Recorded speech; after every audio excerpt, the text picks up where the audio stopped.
misalnya kitab tauhid ini dibagi 3 pagi Ahad itu kayaknya sedikit benar porsinya. Jadi mungkin untuk ulang pribadi, kalau kajian di sini maka sore itu full tauhid, besok baru akhlak dan fikih. Jadi kita biar banyak yang kita dapatkan ya. Nah, kitab tauhid ini yang disusun oleh Syekh Muhammad At-Tamimi ini, bukunya ini khusus membahas tentang tauhid uluhiyah, yaitu tauhid ibadah. Kemudian juga membahas tentang lawan dari tauhid uluhiyah, yaitu kesyirikan berkaitan dengan perkara ibadah. Ya, kesyirikan berkaitan dengan perkara ibadah. Makanya kalau kalian perhatikan judul-judul dari bab ini, misalnya barang siapa yang menyembelih selain Allah, barang siapa yang bernazar selain Allah, itu berkaitan dengan masalah ibadah. Jadi membahas khusus banyak berkaitan dengan tauhid uluhiyah atau tauhid ibadah. Kemudian kita memasuki bab yang ketiga dengan judul Man haqqaqa tauhid dakhalal jannah bighairi hisab. Barang siapa yang memurnikan tauhid, maka itu menyebabkan masuk surga tanpa hisab. Masuk surga tanpa dihisab. Hisab maknanya adalah ditanyakan atau diaudit ya. Kalau kita misalnya di dunia punya harta, maka harta kita diaudit, ditanyakan satu-satu dari mana sumbernya dan seterusnya. Maka ketika seseorang masuk ke dalam surganya Allah Subhanahu wa taala, maka di antara keutamaan orang yang mentauhidkan Allah Subhanahu wa taala adalah dia masuk surga tanpa dihisab. Nah, ketika dikatakan masuk surga tanpa dihisab, itu otomatis tanpa diazab. Otomatis tanpa diazab. Kemudian perhatikan lagi judulnya adalah Man haqqaqa tauhid, barang siapa yang memurnikan tauhid. Maka yang dimaksud dengan memurnikan tauhid atau menerapkan tauhid yang dengannya masuk surga tanpa hisab, maka maknanya adalah talkhisuhu wa tasfiyatuhu min syawaibi syirki wal bid'ah wal ma'asi. Maka maksud dari memurnikan tauhid yang pelakunya masuk surga tanpa hisab dan otomatis tanpa diazab adalah memurnikannya dan membersihkannya dari kotoran-kotoran syirik, membersihkannya dan memurnikannya dari kotoran-kotoran syirik dan perbuatan-perbuatan bid'ah dan perbuatan-perbuatan maksiat. Maka ulun-ulang, kandungan atau makna dari memurnikan tauhid adalah terdiri dari 3 yang harus dia bersihkan. Yang pertama, dia harus membersihkan tauhid dari kotoran-kotoran kesyirikan. Yang kedua, dia harus membersihkan tauhid dari kotoran-kotoran perbuatan bid'ah. Yang ketiga, dia harus membersihkan tauhid dari kotoran-kotoran perbuatan maksiat. Maka 3 hal yang harus dia bersihkan tauhidnya. Yang pertama kesyirikan, yang kedua kebid'ahan, yang ketiga adalah perbuatan maksiat. Maka ketika dia membersihkan tauhidnya dari 3 ini, maka jaminannya adalah masuk surga tanpa hisab.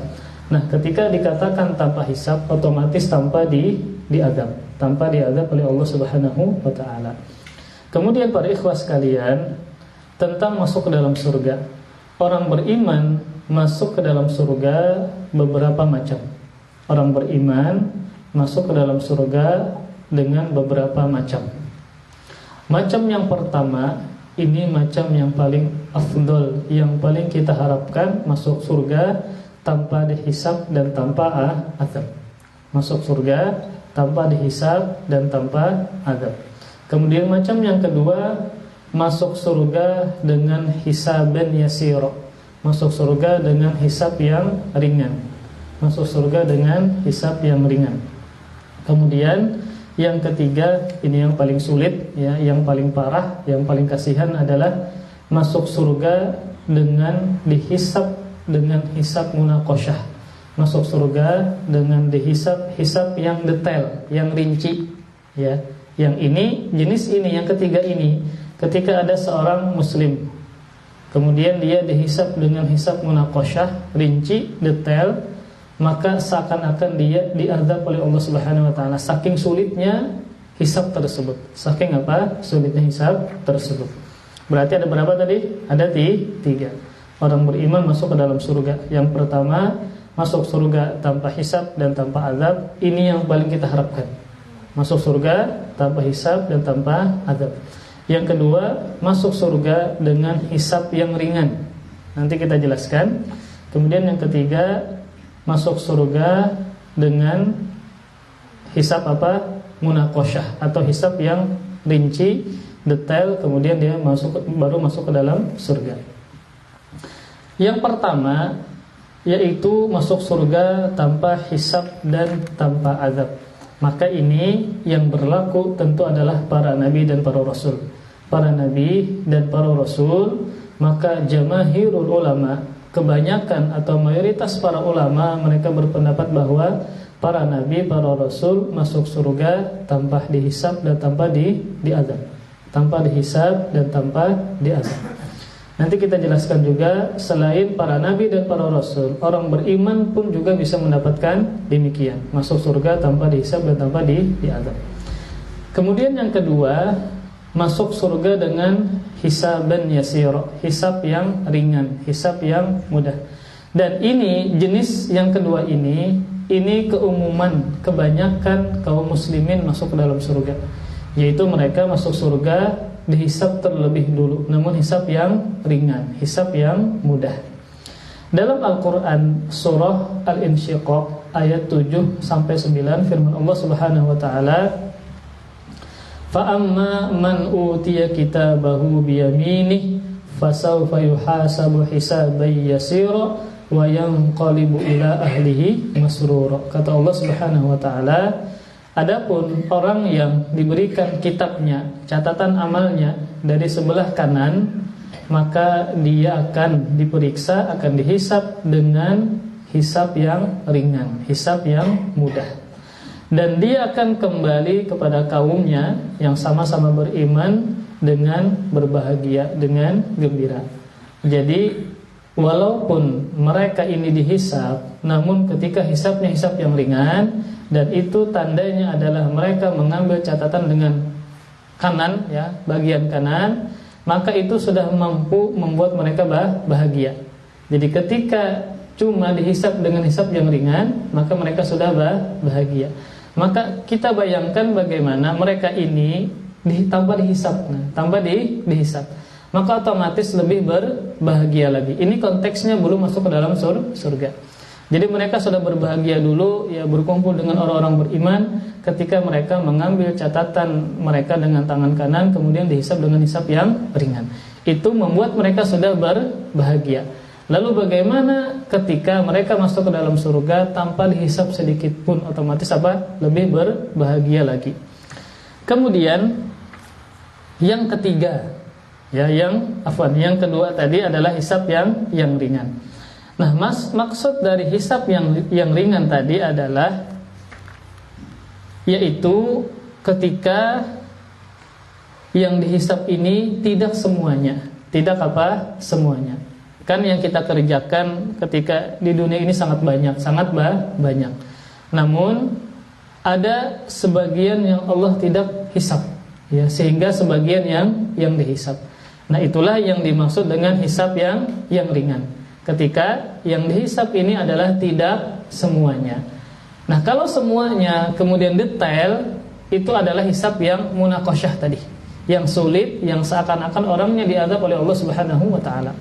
Jadi maksud dari hisab yang ringan adalah ketika Allah Subhanahu wa taala sebagian saja menghisab, kemudian mengampuni yang lainnya, mengampuni dosa-dosa yang lainnya.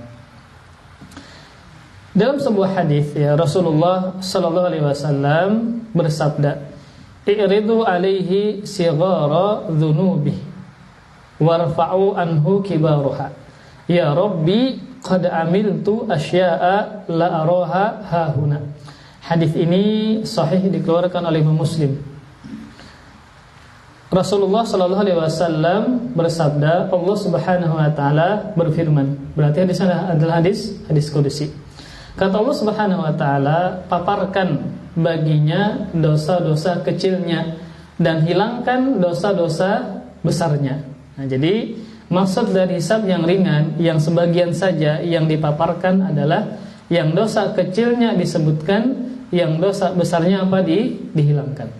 Kemudian hamba ini yang ternyata dosa kecilnya yang dihisab, kemudian dosa besarnya dihilangkan, diampuni Allah Subhanahu wa taala. Dia mengatakan, "Wahai Rabbku, aku telah melakukan dosa-dosa yang lain yang aku tidak melihatnya di sini." Nah, berarti hamba ini apa? Dihisab dengan hisab yang ringan, yang ternyata tidak di bahasa Banjarnya tidak ditampaikan. Sebagian tidak ditampaikan, sebagian ditampaikan. Yang diperlihatkan ini adalah dosa kecil, sedangkan yang dihilangkan, yang diampuni adalah dosa besar. Sehingga si hamba ini bertanya-tanya, mana dosa-dosa yang lain? Ternyata aku tidak melihatnya di sini. Kenapa demikian? Karena Allah mengampuni sebagian yang lain dan dia mendapatkan hisab yang ringan, hisab yang ringan. Kemudian jenis yang ketiga masuk surga dengan apa? Hisab munaqasyah. Hisab munaqasyah, hisab yang detail ya. Kemudian hisab yang rinci ya. Kemudian karena dia dihisab dengan rinci tadi, dia masuk ke dalam neraka. Baru kemudian apa? Masuk ke dalam surganya Allah Subhanahu wa taala. Nah, akidah orang beriman ya, akidah Ahlussunnah wal Jamaah adalah orang muslim itu sebanyak apapun dosanya pasti akan keluar dari neraka. Ujung-ujungnya pasti dia masuk ke dalam surganya Allah Subhanahu wa taala. Namun ingat, walaupun demikian tetap kita ingin dan berusaha meraih masuk surga tanpa apa? Dihisab. Masuk surga tanpa dihisab. Jenis yang ketiga ini yang paling sakit. Ketika dia dihisab dengan hisab yang munaqasyah, detail, yang mana diadab dulu baru masuk ke dalam surga. Al-Hafidz Ibnu Hajar Al-Asqalani menyebutkan dalam kitabnya Fathul Bari tentang jenis hisab ini, hisab munaqasyah tadi. Kata beliau, wal muradu bil munaqasyah al-istiqsa'u fil muhasabah wal mutalabah bil jalili wal haqiri wa tarkil musamahah.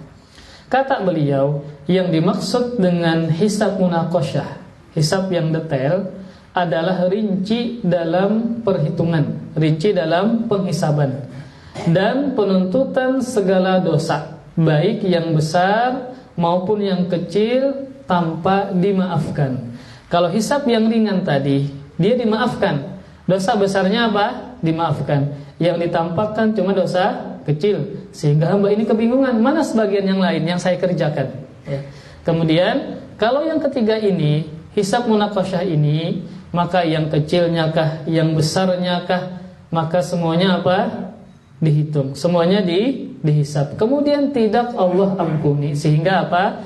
Dia masuk ke dalam neraka dulu. Setelah dibersihkan dosa-dosanya, barulah masuk ke dalam surganya Allah Subhanahu wa taala.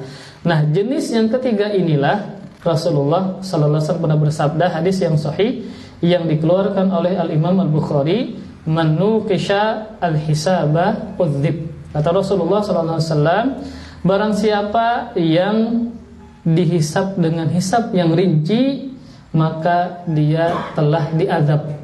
Ini konteksnya belum di neraka, tapi ketika dia dihisab dengan hisab yang detail, yang rinci, maka dia sudah mendapatkan siksaan dari Allah Subhanahu wa taala. Berupa apa?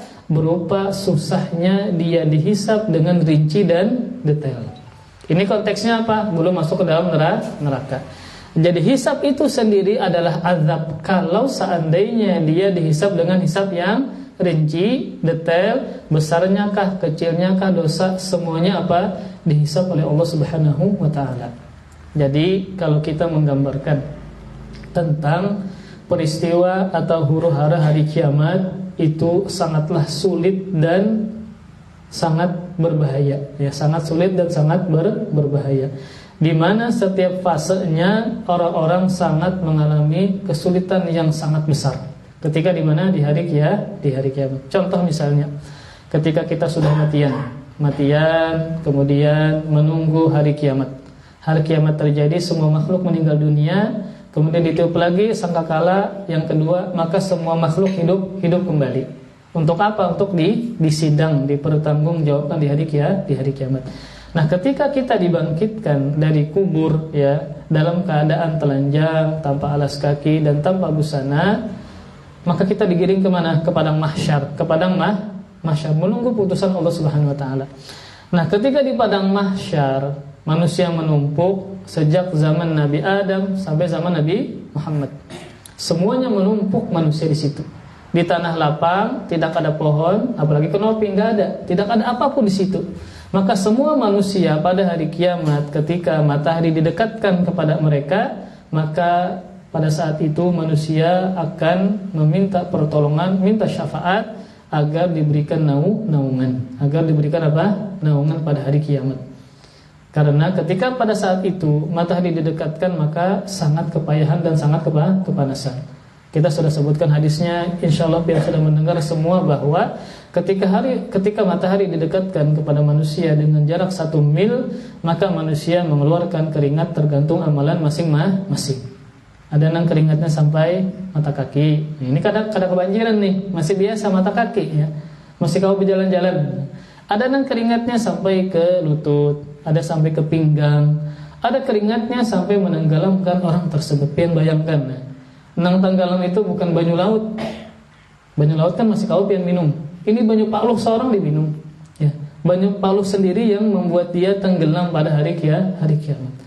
Dan ketika di padang mahsyar tersebut, masanya sangat lama. Masanya apa? Sangat lama. Bayangkan orang tenggelam dengan paluhnya tadi, dengan keringatnya tadi, dengan sangatlah lama. Nah, ketika menunggu dengan sangat lama, kondisi manusia sangat kepayahan. Akhirnya mereka mendatangi para nabi. Untuk apa? Untuk minta syafaat kepada para nabi tersebut. Kepada Nabi Adam enggak bisa minta uzur, tidak bisa memberikan syafaat. Kepada Nabi Nuh juga tidak bisa. Kepada Nabi Ibrahim juga tidak bisa. Nabi Musa tidak bisa. Nabi Isa tidak bisa. Akhirnya mereka mendatangi kepada siapa? Rasulullah sallallahu alaihi wasallam. Barulah Rasulullah meminta syafaat kepada Allah Subhanahu wa taala, agar jenis syafaatnya adalah agar manusia dipercepat proses persidangan mereka. Cuma itu ya. Jadi ketika berada di padang mahsyar itu sangat kepayahan, sangat lama sekali. Maka orang-orang ingin secepatnya disidang, ingin secepatnya diputuskan. Sehingga apa? Mereka mendatangi para nabi dan rasul. Mereka semua minta uzur kecuali adalah Rasulullah sallallahu alaihi wasallam. Lalu Rasulullah berdoa kepada Allah Subhanahu wa taala agar manusia ketika itu dipercepat persidangan mereka di hadapan Allah Subhanahu wa taala. Ini adalah cuma proses yang pertama ketika di padang mahsyar. Belum lagi ketika tadi dihisab ya, belum lagi ketika menyeberang sirat. Nah, jembatan yang lebih tipis daripada rambut, lebih tajam daripada pedang. Secara akal kita nggak mungkin bisa melewatinya. Jadi sirat ini, jembatan ini dibentangkan di punggung neraka jahanam, yang mana dia lebih tipis daripada rambut, lebih tajam daripada pedang. Secara akal, pian di dunia ini ada jembatan kayak itu, kaulah pian menyeberang, pasti kata kawan. Namun yang bermain di hari kiamat adalah bukan akal, tetapi adalah amal soleh yang mampu membuat kita menyeberang dari jembatan tersebut. Yang mana di jembatan tadi ada kalalib, pengait-pengaitnya. Nah, ini kata kawan, bayangkan kita ya. Jadi ketika perkara di hari kiamat itu, maka bahayanya, huru-haranya sangat dahsyat. Maka, nah tadi ulun sebutkan bahwa termasuk fase hari kiamat adalah dihisab. Hari kiamat apa? Dihisab. Maka orang yang paling berbahagia adalah ketika dia masuk surga tanpa dihisab, otomatis tanpa diazab. Kemudian yang kedua, dia masih berbahagia ketika apa? Dia dihisab dengan hisab yang ringan. Ini masih berbahagia. Dia kembali kepada orang-orang beriman bersama dia dalam keadaan masrur, masih gembira. Yang paling sakit adalah jenis yang ketiga tadi. Ketika dia dihisab dengan detail, rinci, besarnya, dosa kecilnya juga demikian. Ya, kemudian Allah tidak mengampuni lagi. Akhirnya apa? Dia masuk ke dalam neraka, kemudian diazab oleh Allah Subhanahu wa taala. Kemudian ketika dosanya sudah dibersihkan, barulah dia masuk ke dalam surganya Allah Subhanahu wa taala. Nah, kaitannya adalah dengan bab ini, maka keutamaan orang yang memurnikan tauhid tadi. Nah, maka memurnikan tauhid tadi, memurnikan tauhid dari 3 hal, dari kesyirikan, dari perbuatan bid'ah dan dari perbuatan maksiat. Maka keutamaannya adalah masuk surga tanpa dihisab. Masuk surga tanpa dihisab. Ketika masuk surga tanpa dihisab, otomatis masuk surganya apa? Tanpa diazab. Maka ini adalah keutamaan yang paling besar dari apa? Dari mentauhidkan Allah Subhanahu wa taala. Ya, maka amar ma'ruf yang paling utama, yang paling besar adalah mentauhidkan Allah Subhanahu wa taala. Kan kita sering mendengar termasuk ibadah yang utama adalah amar ma'ruf nahi munkar. Amar ma'ruf adalah menyuruh kepada perbuatan baik. Maka perbuatan baik yang paling utama adalah mentauhidkan Allah Subhanahu wa taala. Kemudian kita juga diperintahkan bernahi munkar, mencegah kemungkaran. Maka kemungkaran yang paling besar di sisi Allah adalah lawan dari tauhid apa? Kesyirikan. Maka amar ma'ruf yang paling besar mentauhidkan Allah, di antara keutamaannya adalah masuk surga tanpa hisab dan tanpa adab. Kemudian kemungkaran yang paling besar adalah kesyirikan. Karena dengan kesyirikan dia masuk ke dalam nerakanya Allah Subhanahu wa taala. Nah, maka pada bab ini tentang keutamaan tauhid ini bisa memasukkan surga tanpa hisab dan tanpa adab, penulis membawakan 3 dalil. 3 dalil. Nah, dalil yang pertama surah An-Nahl ayat 120.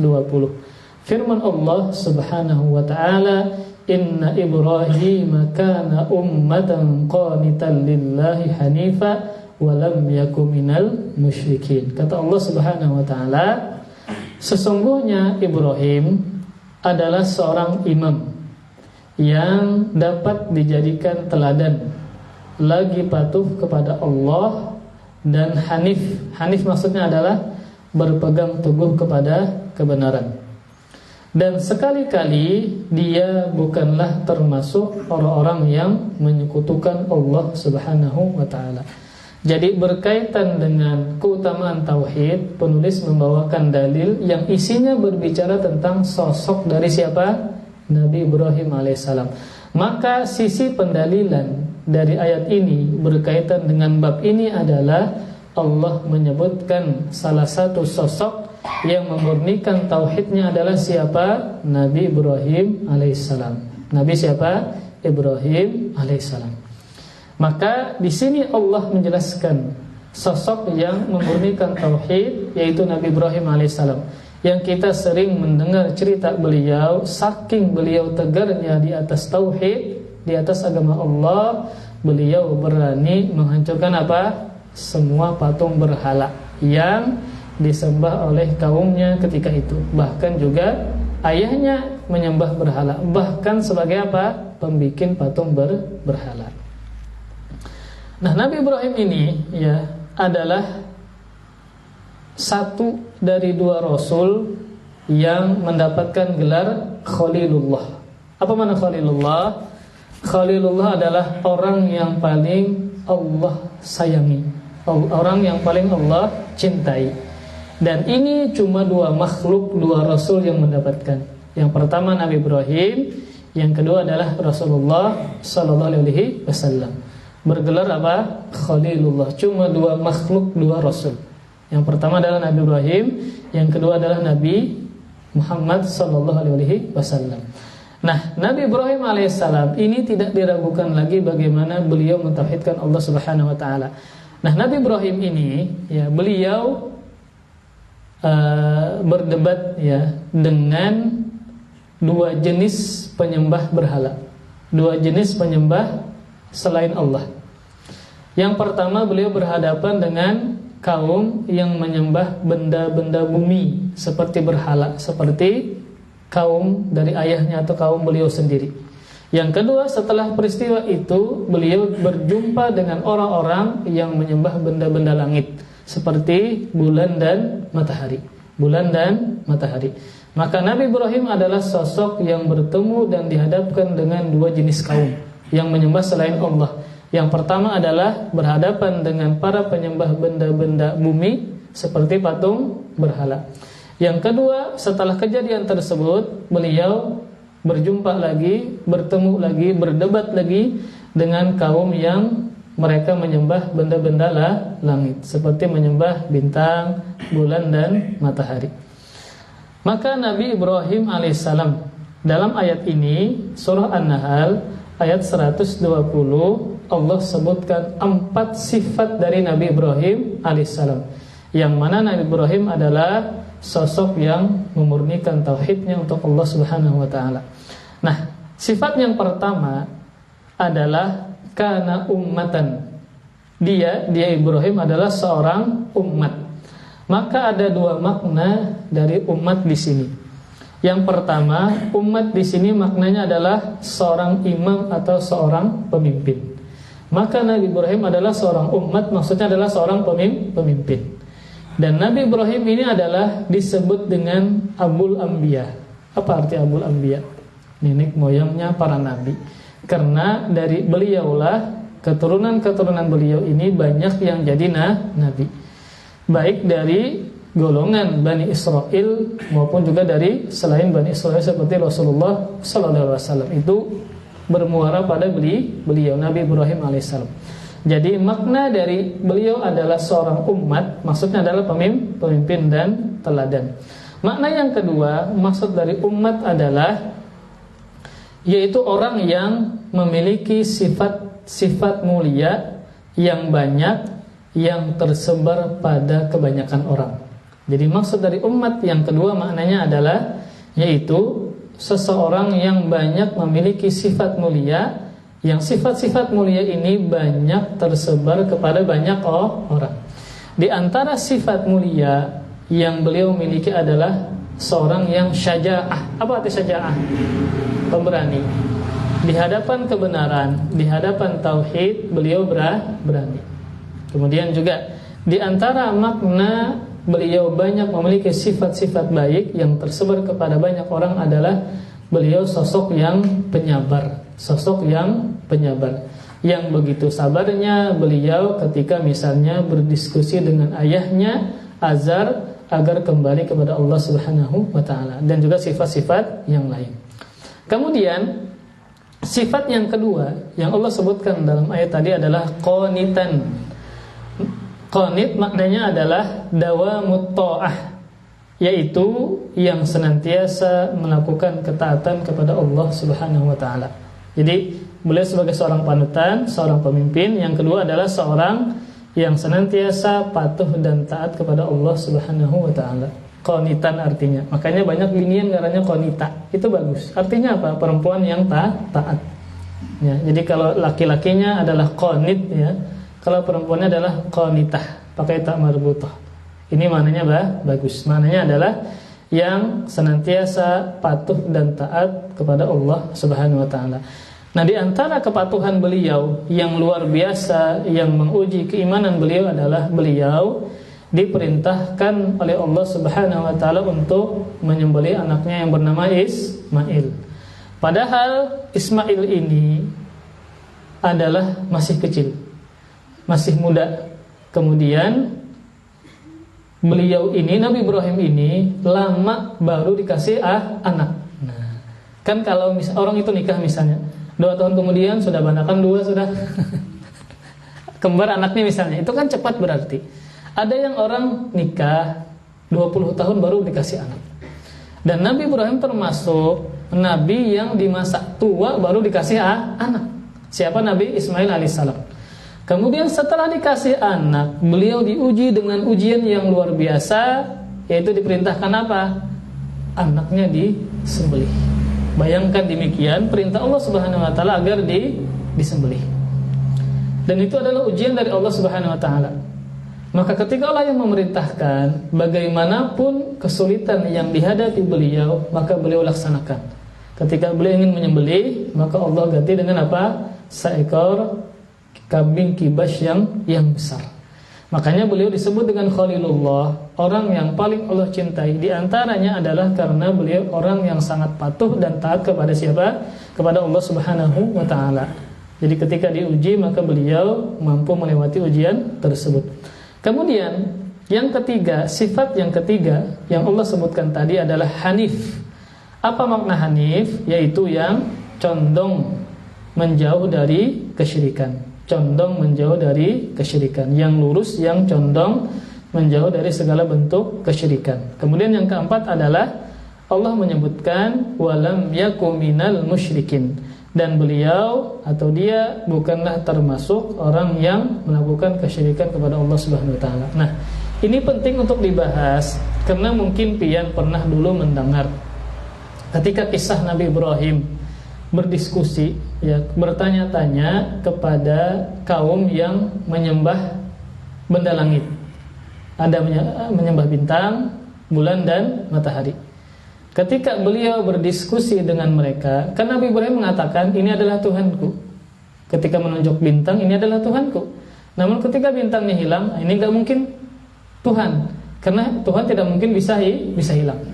Kemudian ketika ada bulan, maka beliau mengatakan ini adalah Tuhanku, karena manfaatnya luar biasa besar untuk manusia, ya, maka dikatakan itu adalah Tuhanku. Ternyata ketika siang, bulan juga hilang. Kemudian muncullah matahari, dan matahari lebih besar manfaatnya, kemudian dia lebih besar daripada bulan. Ketika melihat matahari, maka inilah Tuhanku, dia lebih besar. Dia lebih besar. Mungkin pian dulu mendengar bahwa kisah ini mengatakan Nabi Ibrahim mencari Tuhan, itu salah. Maka tidak benar Nabi Ibrahim mencari Tuhan. Kenapa tidak benar? Karena Allah mengatakan dan Nabi Ibrahim tidaklah orang yang melakukan kesyirikan. Kalau dia tidak memiliki Tuhan, berarti dia melakukan kesyirikan kepada Allah Subhanahu wa taala. Berarti dia tidak memiliki Tuhan. Maka itu tidak benar. Yang benarnya adalah ketika Nabi Ibrahim mengatakan bulan itu adalah Tuhanku, matahari itu adalah Tuhanku, dalam rangka apa? Berdiskusi, memahamkan kepada kaum yang menyembah benda-benda langit itu bahwasanya bulan, matahari tidak patut untuk disembah. Kenapa demikian? Karena dia bisa hilang, bisa tidak ada, sedangkan Tuhan harus selalu ada dan selalu tidak hilang. Maka di sini beliau bukan dalam rangka untuk mencari Tuhan, enggak, salah. Ini adalah pendapat ahlul kalam, orang-orang falasifah, tidak benar demikian. Yang benarnya adalah beliau dalam rangka berdiskusi, memahamkan orang-orang yang menyembah langit, benda-benda langit tadi, bahwa bulan, matahari tidak pantas untuk disembah. Kenapa demikian? Karena mereka bisa hilang, bisa tidak ada. Sedangkan sifat Tuhan itu harus selalu ada dan tidak pernah hilang. Maka beliau memahamkan yang pantas untuk disembah adalah yang menciptakan bulan dan matahari adalah Allah Subhanahu wa taala. Maka itu menunjukkan bahwa Nabi Ibrahim tidaklah dalam rangka mencari Tuhan, karena beliau tidak pernah melakukan kesyirikan kepada Allah sedikit pun. Ya, ulun pun juga dulu ketika masih halus juga mendengar cerita demikian. Ketika ada disebutkan dalam Al-Qur'an, Nabi Ibrahim mengatakan itu Tuhanku, bulan itu Tuhanku. Nah, ketika datang matahari itu Tuhanku, maka ulun mendengar itu Nabi Ibrahim mencari Tuhan. Nah, berarti asalnya kan Nabi Ibrahim tidak memiliki itu, Tuhan itu salah. Ternyata tidak benar ungkapan seperti itu. Yang benarnya adalah ketika beliau mengatakan demikian dalam rangka memahamkan orang-orang menyembah benda langit bahwa bulan, matahari tidak pantas untuk disembah. Kenapa? Karena mereka bisa hilang, bisa tidak ada. Dan juga di sini Allah mengatakan sebagai hanif, yang jauh dari kesyirikan. Kemudian juga walam yakum minal musyrikin, dia tidaklah termasuk orang-orang yang melakukan kesyirikan kepada Allah Subhanahu wa taala. Maka disinilah penulis menyebutkan tentang dalil yang berkaitan tentang ayat tentang siapa? Nabi Ibrahim. Yang mana Nabi Ibrahim ini adalah sosok yang sangat memurnikan tauhidnya kepada Allah Subhanahu wa taala, yang beliau memiliki sifat-sifat yang mulia. Yang mana sifat-sifat ini sebagai bentuk orang yang mentauhidkan Allah Subhanahu wa taala. Yang pertama apa? Tadi sebagai seorang pemimpin dan panutan. Yang kedua adalah beliau sebagai orang yang sangat tunduk patuh kepada Allah. Yang ketiga, condong menjauhi kesyirikan. Yang keempat, sebagai petakkid, penguat dari makna sebelumnya, walam yakum minal musyrikin, dan beliau tidaklah termasuk orang-orang yang melakukan kesyirikan kepada Allah Subhanahu wa taala. Ini baru dalil yang pertama, ya, dalil yang pertama. Nah, setelah kita membahas dalil yang pertama yang menyebutkan tentang sifat-sifat Nabi Ibrahim alaihissalam, ada 4 tadi. Nah, beliau memiliki 4 sifat ini, maka lanjutan ayat ini adalah Allah menyebutkan sifat-sifat berikutnya. Yang pertama adalah syakiral li an'umih. Allah juga menyebutkan sifat Nabi Ibrahim yang kelima, beliau adalah yang mensyukuri nikmat-nikmat Allah Subhanahu wa taala. Dulu ulun pernah membahas tentang kisah Nabi Nuh alaihissalam. Kisah apa? Nabi Nuh alaihissalam. Di antara sifat yang Allah sebutkan di dalam Al-Qur'an tentang Nabi Nuh alaihissalam adalah firman Allah Subhanahu wa taala, "Innahu kana 'abdan syakura." Innahu kana 'abdan syakura. Sesungguhnya dia Nuh adalah hamba yang pandai bersyukur kepada Allah Subhanahu wa taala. Jadi sifat hamba bersyukur ini sedikit. Ini sedikit. Dalam ayat yang lain Allah mengatakan wa qalilum min ibadiyasy syakur, dan sedikit hambaku yang pandai bersyukur. Nah, dalam Al-Qur'an orang-orang yang sedikit tadi, yang pandai bersyukur tadi, di antaranya adalah Nabi Nuh alaihissalam.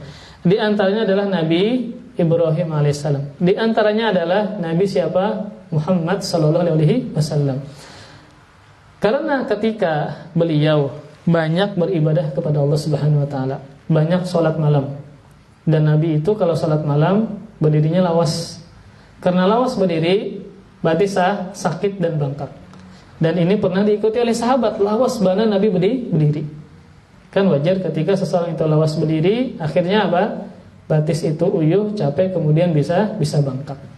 Kemudian setelah dilihat oleh Aisyah, istri beliau sendiri, bahwa kaki Nabi ini bengkak karena kalawasan berdiri salat malam, maka Aisyah mengatakan, bukankah engkau telah diampuni dosamu yang telah lalu dan akan datang? Ini kan sosok Nabi Muhammad SAW, bahwa beliau adalah yang diampuni segala dosanya yang telah lalu dan akan datang. Artinya maksud dari perkataan Aisyah ini, kenapa engkau sedemikian rupa beribadah padahal engkau sudah diampuni dosanya? Apa jawaban dari Nabi kita Muhammad sallallahu alaihi wasallam? Beliau menjawab, afala akunu abdan syakur. Bukankah aku adalah hamba yang pandai bersyukur kepada Allah Subhanahu wa taala? Maka banyaknya ibadah yang beliau lakukan, terlebih adalah salat malam sampai batis beliau bengkak, dalam rangka apa? Bukan hanya dalam rangka untuk diampuni dosa beliau, ditinggikan derajat beliau, bukan cuma itu, tapi dalam rangka menunjukkan bahwasanya beliau adalah hamba yang sangat bersyukur kepada Allah Subhanahu wa taala, yang Allah katakan dalam Al-Qur'an, wa qalilum min ibadiyasy syakur, dan sedikit hambaku yang pandai bersyukur kepada Allah Subhanahu wa taala. Nah, maka derajat syukur inilah yang menjadikan para nabi, orang-orang soleh yang senantiasa bersyukur, sangat mulia di sisi Allah Subhanahu wa taala. Dan salah satu sifat Nabi Ibrahim yang Allah sebutkan juga adalah syakiral li an'umih. Dia adalah yang mensyukuri nikmat-nikmat Allah Subhanahu wa taala. Nah, setelah Allah menyebutkan 5 sifat yang mulia yang didapat oleh Nabi Ibrahim alaihissalam, Allah memberikan anugerah 5 kepada Nabi Ibrahim alaihissalam. Ayat setelahnya adalah yang pertama, ijtabahu, Allah telah memilihnya, memilih Nabi Ibrahim sebagai seorang nabi, rasul, dan khalilullah, ya, khalilullah. Yang kedua, wahadahu ila siratim mustaqim, dan Allah memberikan dia petunjuk kepada jalan yang lurus. Kemudian anugerah yang ketiga, wa atainahu fid dunya hasanah, dan kami berikan kepadanya kebaikan di dunia. Kemudian yang keempat, yang dimaksud dengan kebaikan di dunia adalah zikrul hasan, sebutan yang baik. Maksudnya adalah Nabi Ibrahim ini adalah sosok yang namanya baik untuk disebut. Makanya orang-orang Nasrani, orang-orang Yahudi, mereka memuliakan Nabi Ibrahim alaihissalam. Mereka memuliakan siapa? Nabi Ibrahim alaihissalam, ya. Kemudian juga yang disebutkan maksudnya kebaikan di dunia yang diberikan kepada Nabi Ibrahim, penyebutan yang baik adalah kita ketika sholat tahiyat akhir, maka kita menyebutkan nama Nabi Ibrahim alaihissalam dalam salawat Ibrahimiyah. Ketika kita mengucapkan tahiyat, setelah tahiyat maka di dalamnya apa? Bersalawat kepada siapa? Nabi Ibrahim alaihissalam. Maka itu menunjukkan apa? Beliau mendapatkan kebaikan di dunia berupa penyebutan yang baik. Kemudian anugerah yang keempat Allah berikan kepada Nabi Ibrahim alaihissalam adalah wa innahu fil akhirati laminas sholihin. Dan sesungguhnya dia di akhirat benar-benar termasuk orang-orang yang soleh. Kemudian yang kelima, Allah berikan anugerah adalah thumma auhayna ilaika anittabi millata Ibrahim hanifa wa ma kana minal musyrikin. Kemudian kami wahyukan kepada engkau wahai Muhammad, ikutilah agama Ibrahim, seorang yang hanif, dan dia bukanlah termasuk orang yang melakukan kesyirikan kepada Allah Subhanahu wa taala. Jadi maksudnya adalah ketika Nabi Ibrahim alaihissalam memiliki 5 sifat mulia tadi, maka Allah membalas dengan 5 anugerah. Entah tadi berupa dipilih sebagai seorang khalilullah, diberikan petunjuk kepada jalan yang lurus, kemudian juga kebaikan di dunia, kemudian dia termasuk orang yang soleh bukan cuma di dunia tapi di akhirat. Terkadang ada orang yang soleh di dunia di mata orang soleh, tapi belum tentu di sisi Allah Subhanahu wa taala. Maka ketika dia dikatakan sebagai orang yang soleh di akhirat, ini berarti benar-benar soleh. Karena kalau di mata kita hanya menilai seseorang itu dari tampilan zahir saja. Adapun hatinya maka belum tentu soleh. Apalagi zaman sekarang banyak dukun berpenampilan seperti ustadz dan kiai, yang dia pakai jubah, pakai tasbih, yang kemudian dia membacakan firman Allah namun menyisipkan ungkapan-ungkapan, bacaan-bacaan yang meminta bantuan kepada jin. Maka tadi ketika Allah katakan bahwa Nabi Ibrahim adalah orang yang soleh di akhirat, berarti ini benar-benar orang yang soleh, bukan cuma di dunia saja. Kemudian yang kelima, Allah menyuruh Nabi Muhammad untuk mengikuti ajaran Nabi Ibrahim alaihissalam. Nah, maka kita pun juga bisa mendapatkan kelima anugerah ini. Entah dipilih Allah sebagai kekasih, namun kita tidak bisa sampai kepada derajat Khalilullah. Di bawah derajat Khalilullah namanya Habibullah. Apa Habibullah? Kekasih Allah Subhanahu wa taala. Kekasih apa? Allah Subhanahu wa taala. Maka caranya ikuti Nabi Ibrahim alaihissalam. Entah tadi seorang panutan, entah tadi seorang yang tunduk patuh kepada Allah, kemudian orang yang condong menjauhi kesyirikan dan seterusnya, maka Allah akan memberikan petunjuk. Kemudian juga Allah pilih sebagai kasih dan seterusnya. Kemudian ini baru dalil yang pertama, masuk kepada dalil yang kedua. Ini sudah 5:30 Bapak Ina. Belum ketamutan. Ya. Berarti dalil yang kedua dan ketiga nanti diteruskan ke ustaz yang lainnya. Makanya kalau ulun saran nanti bisa dirembukan lagi, lebih baik tidak ada tematik, tapi nanti sore itu tauhid, kemudian ahad itu fikih dan akhlak.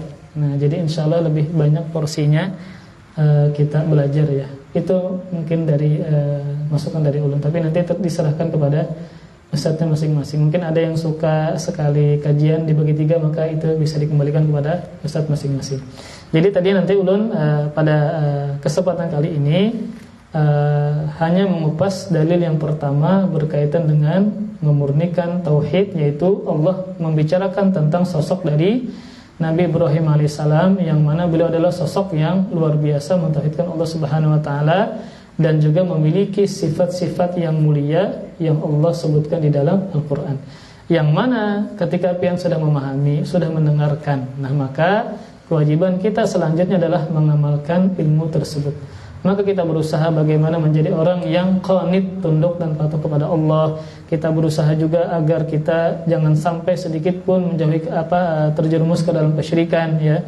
Kemudian juga kita diperintahkan Allah Subhanahu wa taala untuk mengikuti beliau yaitu suka mensyukuri nikmat Allah Subhanahu wa taala, sehingga Allah menjadikan kita sebagai kekasih ya. Kemudian yang kedua, memberikan petunjuk kepada jalan yang lurus ya. Kemudian yang ketiga, memberikan kebaikan di dunia. Kemudian yang keempat, di akhirat termasuk orang yang soleh ya. Kemudian yang kelima, ini khusus untuk Nabi Ibrahim alaihissalam, adalah ajaran beliau, yaitu agar Rasulullah mengikuti ajaran Nabi Ibrahim alaihissalam. Wallahu a'lam bishawab. Jadi nanti insyaallah pekan yang berikutnya, ini dalil kedua dan ketiga insyaallah akan diteruskan oleh ustaz yang lainnya. Wallahu a'lam bishawab. Ya, ada pertanyaan silakan. Masyaallah, apa nih Pak? Oh, masyaallah ya. Silakan. Masih panas mah. Karena gitu loh. Enggak ada pertanyaan, silakan. Oke, silakan.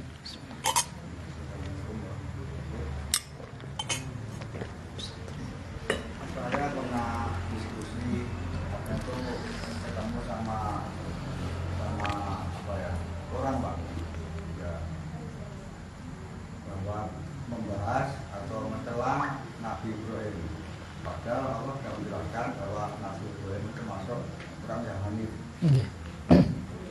Terus saya tanyakan, mengapa kok sampainya begitu, apa buktinya? Buktinya itu ada dua Pak. Apa itu? Yaitu Ibrahim itu telah melantarkan istrinya. Yang kedua itu Ibrahim itu, kalau orang itu baik maka Tuhan seharusnya istrinya cuma satu gitu. Gimana Pak? Kalau orang itu Ibrahim itu kalau memang baik. Harusnya cuma satu. Istrinya cuma satu bukan 4. Okay. Ini bagaimana? Oh, berarti orang ini seakan-akan menghina Nabi Ibrahim, maksudnya gitu Pak? Oh iya. Yang pertama, beliau dikatakan menentarakan istrinya, maka tidak benar. Memang beliau meninggalkan istrinya, namun itu berdasarkan perintah Allah Subhanahu wa taala. Jadi sebagaimana perintah Allah yang begitu sabarnya beliau hadapi untuk menyembelih siapa Ismail, maka juga beliau diperintahkan oleh Allah Subhanahu wa taala untuk meninggalkan istrinya yang ketika itu sedang hamil. Namun kan ketika ditinggalkan oleh istrinya, apakah istri Nabi Ibrahim ini kelaparan? Maka jawabannya tidak. Makanya ada syariat sa'i itu adalah asalnya dari istri Nabi Ibrahim alaihissalam ya, Safa dan Marwah. Kesini dikira ada air, ternyata tidak ada, ke situ lagi ternyata tidak ada air. Kemudian Allah wahyukan, ilhamkan kepada istri beliau untuk ketika menemui kurma digoyangkan, ternyata gugur. Jadi itu tidak benar kalau kita buka tafsir. Maka memang Nabi Ibrahim alaihissalam meninggalkan istrinya, namun berdasarkan perintah Allah Subhanahu wa taala. Jadi sama seperti Nabi Ibrahim itu tidak benar, orangnya tidak benar. Kenapa beliau menyembelih anaknya? Nah, ini kan sama pertanyaannya. Kita jawab itu adalah mutlak perintah Allah Subhanahu wa taala. Seorang nabi wajib mengikuti perintah Allah Subhanahu wa taala. Namun anaknya, istrinya, apakah memang tetap demikian dalam artian ketika ditelantarkan, ditinggalkan, kelaparan, mati? Maka jawabannya tidak. Allah jaga dan lindungi. Kemudian ketika Nabi Ibrahim hendak menyembelih Ismail, apakah kejadian? Maka jawabannya tidak. Bahkan Allah ganti dengan kambing yang gemuk. Nah, maka itu tidak benar. Kemudian yang berikutnya, kenapa tadi kalau seandainya benar Nabi Ibrahim ini, maka istrinya cuma satu, bukan lebih dari satu. Maka jawabannya juga sama, itu adalah berdasarkan perintah Allah Subhanahu wa taala. Maka semua yang dilakukan oleh para nabi dan para rasul, terlebih adalah ucapannya ya. Maka ucapan para rasul ketika mereka menyampaikan dakwah itu adalah berdasarkan wahyu Allah Subhanahu wa taala. Dan perbuatan dan ucapan mereka maksum. Apa maksum? Yaitu terbebas dari dosa-dosa. Mereka tidak memiliki dosa. Walaupun ada ulama yang berbeda pendapat, apakah dosa kecil juga mereka dapatkan, itu para ulama berbeda pendapat. Namun dosa besar mereka tidak pernah melakukan demikian. Intinya adalah perbuatan mereka itu adalah karena perintah Allah Subhanahu wa taala. Nah, sama kayak Nabi kita Muhammad SAW, itu lebih dari 4 lagi 11 bini beliau. Apakah itu menyelisih syariat? Maka jawabannya tidak. Itu khusus untuk Rasulullah SAW. Dan beliau menikahi banyak perempuan karena apa? Karena perintah Allah Subhanahu wa taala. Ya. Dari semua istri beliau itu satu yang cuma perawan, cuma Aisyah, sisanya adalah janda. Nah, jadi kalau pian hendak mengompati, nah Jadi maksud ulun adalah itu adalah perintah Allah Subhanahu wa taala. Tidak ada kaitannya dengan beliau istri satu atau lebih. Bahkan di zaman sekarang ini ya kita sudah tahu ya sensus penduduk bahwa perempuan lebih banyak jumlahnya dibandingkan dengan laki-laki. Terkadang ada orang yang sangat anti dengan poligami tapi tidak terlalu memperhatikan ketika ada orang selingkuh dan berzina. Ini lebih parah mana orang berselingkuh, berzina dibandingkan dengan kawin lagi. Kawin lagi itu adalah dibolehkan ya. Kalau dia adil, maka silakan. Daripada dia berzina, ya, dia selingkuh, pacaran, maka ini diharamkan oleh Allah Subhanahu wa taala. Kadang ada orang yang anti terhadap syariat poligami, tetapi dia tidak mengingkari orang yang berzina, orang yang selingkuh, pacaran, ini kan kebalik jadinya ya. Maka intinya adalah tadi Bian bisa jawab bahwa Nabi itu adalah maksum. Para rasul dan para nabi itu adalah maksum, yang mana mereka mengerjakan sesuatu itu adalah berdasarkan perintah Allah Subhanahu wa taala ya. Berdasarkan apa? Perintah Allah Subhanahu wa taala. Dan kita tidak boleh ya menghina salah satu dari nabi Allah Subhanahu wa taala, maka sama dengan menghina seluruh para nabi. Bukankah Nabi Ibrahim melakukan demikian, entah meninggalkan istrinya ya atau beliau menikah lebih dari satu? Bukankah itu adalah perintah Allah Subhanahu wa taala ya? Tidak mungkin beliau tidak mengerjakan dan tidak mentaati perintah Allah Subhanahu wa taala. Ada lagi silahkan. Ya. Ya, nah. Apa ikhtiar kita atau amalan kita gitu untuk bisa mendapatkan yang pertama tadi bisa menghasilkan azab, apakah kita bisa gitu? Ya. Bukan lagi ada usul. Dan kemudian yang kedua juga yang bisa banyak istilah bisa ringan, jadi apakah itu juga bisa? Bagaimana ikhtiarnya juga? Ya. Apa amalannya lah? Dan itu untuk diri kita dan bagaimana juga untuk misalkan untuk orang tua misalkan dengan Ya, bismillah. Di antara amalan yang bisa kita kerjakan agar masuk surga tanpa ada hisab dan tanpa azab, ini terdapat pada dalil yang kedua sebenarnya, tapi ulun bocorkan sedikit. Ini insyaallah sudah umum pian ketahui. Ketika Nabi sallallahu alaihi wasallam ya bermimpi, ada yang mengatakan itu adalah mimpi, ada yang mengatakan itu adalah beliau melihat pemandangannya ketika Isra ya, ketika diangkat menuju ke atas langit. Itu pemandangan tentang hari kiamat. Ada seorang nabi yang ternyata memiliki sedikit pengikut, 3 sampai 9. Ada yang nabi cuma memiliki 2 pengikut, ada yang nabi cuma memiliki 1 pengikut, subhanallah. Ada yang seorang nabi tidak memiliki pengikut sama sekali. Ini kasihan benar ya kalau kita lihat, maka ini kasihan benar. Nabi yang berdakwah siang malam ternyata tidak ada yang beriman kepada Allah lewat nabi tadi. Kemudian ketika Nabi melihat ada seorang nabi, ternyata di belakangnya sangat banyak umat, sehingga beliau menyangka itu adalah umat beliau. Ternyata umat Nabi Musa alaihissalam. Kemudian setelah itu ya Rasulullah sallallahu alaihi wasallam dilihatkan kepada jumlah umat yang sangat banyak. Maka dikatakan itu adalah umatmu. Di antara umat yang sangat banyak tersebut ada 70.000 umat Nabi Muhammad yang masuk surga tanpa hisab dan tanpa azab. Maka Rasulullah sallallahu alaihi wasallam menyebutkan amalan mereka. Kata Rasulullah, "Humul ladzina la yastarqun wa la yatatayyarun wa la yaktawun wa ala rabbihim yatawakkalun." Ada 4 amalan. Ini sebenarnya pembahasan Ustaz berikutnya, tapi sedikit ulun bahas. Yang pertama adalah mereka tidak meminta untuk diruqyah. Tidak meminta untuk diruqyah.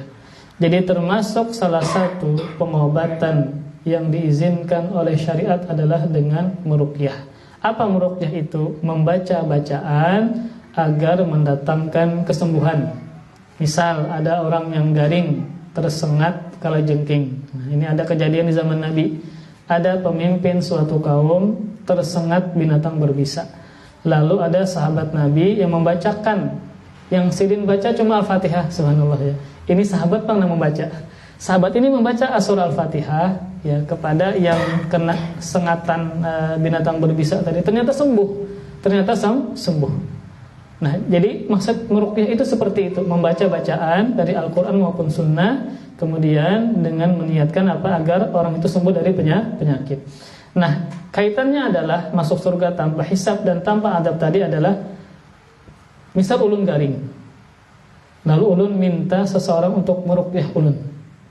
Sebenarnya ini dibolehkan, tidak mengapa, tidak berdosa. Namun ketika ulun meminta untuk diruqyah, ternyata sembuh, maka ulun bisa bergantung hati kepada si peruqyah tadi. Akhirnya menafikan tawakal yang sempurna. Ulun bisa bertawakal kepada siapa? Si peruqyah tadi.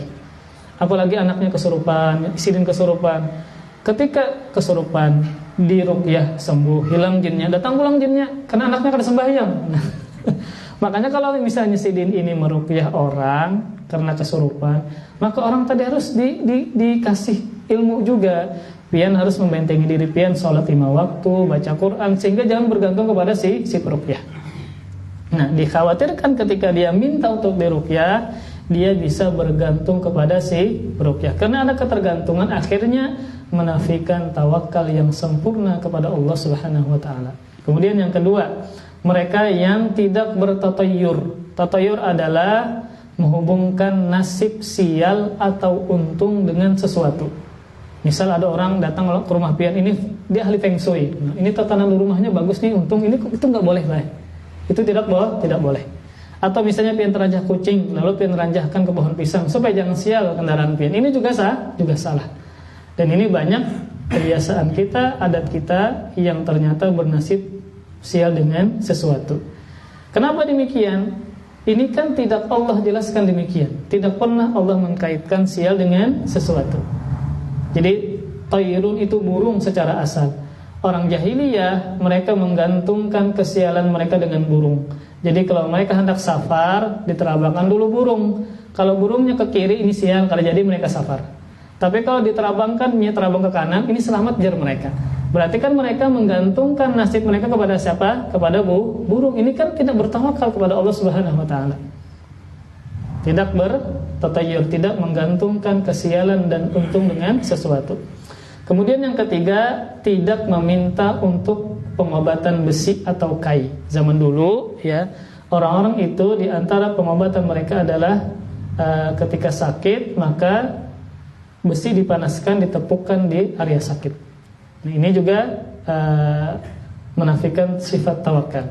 Karena bagi orang Arab jahiliyah dulu bahwa pengobatan kai ini, besi yang dipanaskan ini, saking mereka mengharapkan kesembuhannya sampai-sampai mereka mengatakan pasti sembuh. Nah, pasti sembuh. Padahal kan yang menyembuhkan adalah Allah Subhanahu wa taala. Jadi mereka menggantungkan kepada pengobatan jenis ini. Ya. Maka ini juga bisa mengurangi tawakal yang sempurna kepada Allah Subhanahu wa taala. Kemudian sifat yang keempat, wa ala rabbihim yatawakkalun, dan mereka bertawakal hanya kepada Tuhan mereka. Nah, 3 sifat ini yang tidak minta diruqyah, tidak bernasib sial, tidak minta di pengobatan kai, ini sumbernya adalah tawakal yang sempurna kepada Allah Subhanahu wa taala. Ketika dia memiliki tawakal yang tinggi yang sempurna kepada Allah, itulah akibatnya dia masuk surga tanpa hisab dan tanpa adab. Kemudian tadi hisaban yasira, ya, hisaban yasira. Mungkin orang yang mendapatkan hisaban yasira ini orang yang melakukan demikian ya, entah dia bertatayurkah atau misalnya dia minta diruqyahkah ya, maka dia bisa masuk surga dengan dihisab dulu, namun hisab yang ringan. Makanya ulun sebutkan tadi bahwa umumnya kaum muslimin masuk surga itu dengan jenis yang kedua, yaitu hisab yang ringan. Hisab yang ringan ya. Maka bisa jadi dia ketika di dunia suka minta diruqyah ya. Kemudian juga dia bertawakal dengan tawakal yang tidak tinggi kepada Allah Subhanahu wa taala. Dia tidak mendapatkan masuk surga tanpa dihisab, tapi masuk surga dengan hisab yang ringan. Maka itulah umum yang terjadi bagi kaum muslimin, mereka masuk surga dengan hisab yang ringan. Intinya adalah sebenarnya kalau kita perhatikan yang berkaitan dengan masalah ini, maka ketika dia benar-benar orang yang bertakwa kepada Allah Subhanahu wa taala, entah tadi dengan dia bertawakal dengan tawakal yang tinggi ya, atau dia misalnya memiliki sifat-sifat yang sama seperti Nabi Ibrahim alaihissalam, maka orang yang seperti ini sangat diharapkan masuk surga tanpa dihisab dan tanpa diadab oleh Allah Subhanahu wa taala. Wallahu alam bissawab. Ada lagi? Ibu-ibu ya, silakan. Untuk ini Pak, untuk menyikapi atau menyikapi kita kan gini, di dalam harapan kita itu agar masuk surga tanpa adab, tanpa hisab. Di antara yaitu meninggalkan bid'ah. Jadi kalau kita itu di masyarakat sekarang yang terjadi, kalau kita itu meninggalkan bid'ah, kadang-kadang justru malah dimusuhi. Ya. Kita dimusuhi. Kalau nggak ikut sana dimusuhi. Itu orang sesat dan sebagainya. Nah, terus sekarang sikap kita lah ini bagaimana untuk membentengi seperti itu. Di antara konsekuensi beramar ma'ruf dan bernahi mungkar ini juga terjadi kepada para nabi ya, bahkan para nabi itu lebih parah lagi ya, hinaan kepada mereka dituduh dengan kadzab, pendusta ya. Rasulullah dituduh dengan majnun, sahirun majnun, tukang sihir dan gila ya. Ini sudah lazim tuduhan-tuduhan seperti ini dialamatkan kepada para rasul dan para nabi ketika mereka berdakwah. Namun tentunya ya kita ketika berdakwah memang ada tahapan-tahapannya. Ada ilmu-ilmunya bagaimana kita menyampaikan dakwah dengan bijak dan diselingi dengan adab. Makanya berdakwah itu bukan cuma dengan lisan saja. Berdakwah bukan cuma dengan lisan saja, namun juga dengan hal, yaitu dengan akhlak ya, dengan akhlak. Maksud ulun adalah kalau kita lihat bagaimana perjalanan Nabi dalam berdakwah, maka banyak orang-orang itu beriman kepada Allah karena melihat keagungan dan keindahan akhlak Nabi. Bagaimana beliau orang yang suka bersedekah, orang yang sabar, orang yang suka membantu, sehingga banyak yang tertarik dengan beliau, sehingga mereka mudah masuk ke dalam agama Allah Subhanahu wa taala.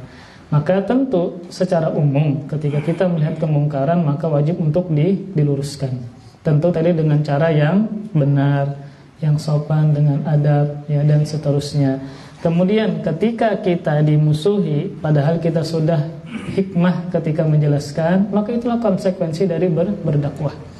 Jadi kita mengatakan bukan cuma saya yang diginikan, tapi para nabi dan para rasul lebih parah lagi. Mereka dituduh dengan berbagai macam tuduhan.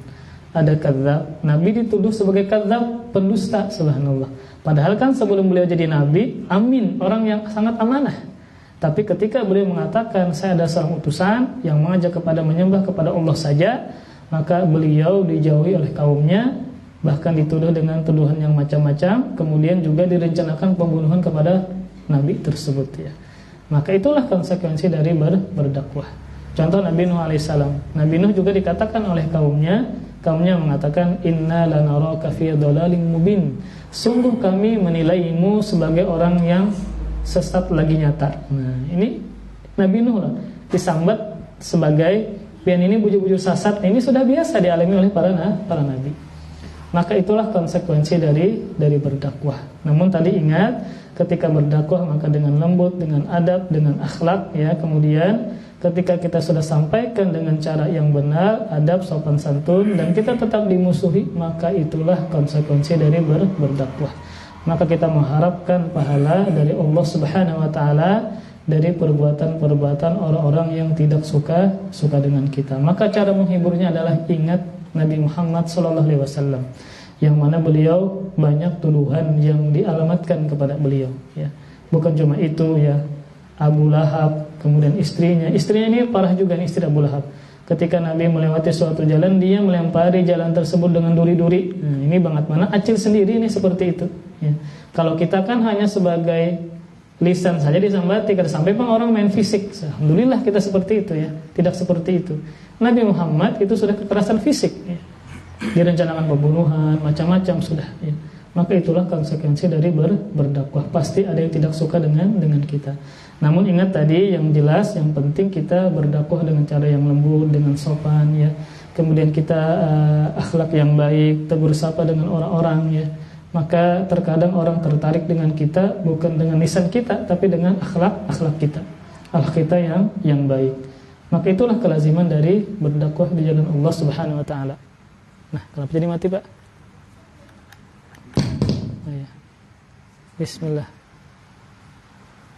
Bismillah. Nah, bismillah. Ya. Jadi itulah kelaziman dari berdakwah. Ya, semoga kita bisa sabar menghadapi ketika berdakwah. Ya. Ibu-ibu, adakah satu lagi? Ini sudah parak jam 6. Anak lu hendak berkunjung dari ibadah. Jadi keingatan anak. Silakan, ada lagi ibu-ibu. Ya, ya, semoga bermanfaat. Jadi mudahan ini nanti disambung, pian kasih tahu ustadznya dalil yang kedua dan ketiga. Makanya ulun pribadi rasa kurang puas kalau sedikit membahas tentang tauhid sedikit waktunya. Ya, jadi kalau ulun nanti untuk sore full tauhid, nah ahadnya baru fikih dan akhlaknya. Wallahu bisawab, semoga bermanfaat. Semoga yang sedikit ini semakin mempertebal keimanan kita kepada Allah Subhanahu wa taala. Semakin kita berusaha semakin kita berusaha untuk mempelajari tauhid dan mengamalkannya dengan mengetahui sangat banyak manfaat dari mentauhidkan Allah Subhanahu wa taala. Amin ya rabbal alamin. Wassallallahu ala nabiyyina Muhammadin wa ala alihi wa sahbihi wa baraka wasallam. Subhanakallahumma bihamdika asyhadu an la ilaha illa anta astaghfiruka wa atubu ilaik. Wassalamualaikum warahmatullahi wabarakatuh.